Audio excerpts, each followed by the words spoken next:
So today's story is The Goose That Laid the Golden Eggs. The format is simple. First, I'll read this entire story, and then second, I'll explain everybody, each and every line, and why which sentence is used and everything. Okay, so let's first read the video. Okay, a man and his wife had the good fortune to possess a goose which laid a golden egg every day.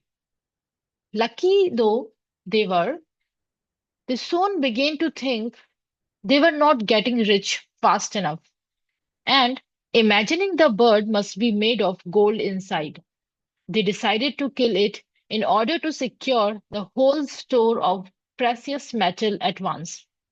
But when they cut it open, they found it they found it was just like any other goose.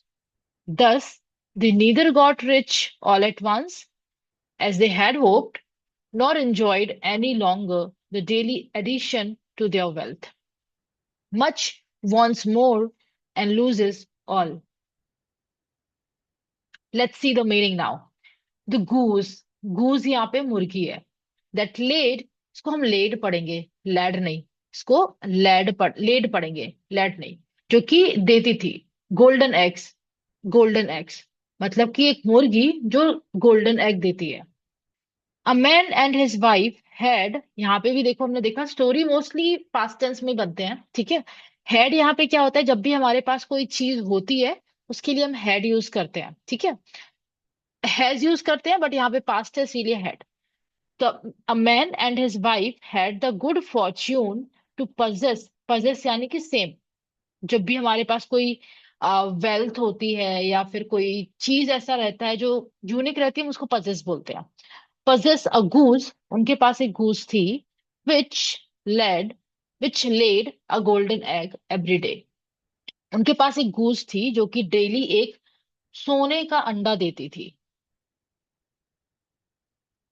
Lucky enough they were, they soon began to think they were not getting rich fast enough. Easy, यहाँ पे वर आया है. They soon begin भी second form है. They begin to think, और जब भी हम टू के साथ कोई वर्ब जोड़ देते हैं वो हमेशा फर्स्ट जो वाला होता है वो उसका फॉर्म टेंस चेंज होता है, सेकंड वाला एज इट इज रहता है. They begin to think they were not getting rich fast enough, वो जल्दी अमीर नहीं बन रहे हैं. Getting rich fast enough, they were not were again fast enough, वो जल्दी रिच नहीं हो रहे हैं. एंड इमेजिनिंग, यहाँ पे देखो imagining the bird must be made of gold inside.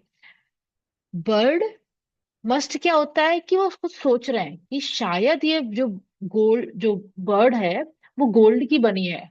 शायद ये मस्ट बी हो सकती है, ये must be made of gold inside, ये शायद हो सकती है. देखो मस्ट क्यों आया है, क्योंकि यहाँ पे उनको अभी लग रहा है कि हाँ ये शायद है. 100% वो लोग श्योर हैं कि ये है. अब देखो यहाँ पे मस्ट क्यों आया है ना, चेक कर लेते हैं एक बार मस्ट क्यों आया है.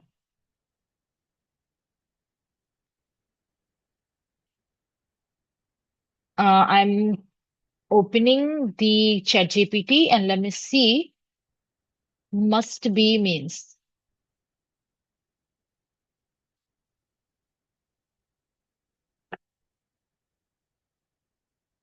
ठीक है. अम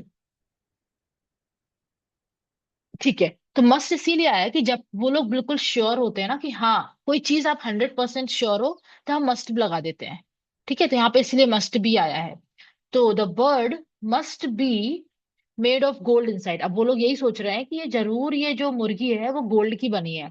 दे decided to kill it in order to secure the whole store of precious metal at once.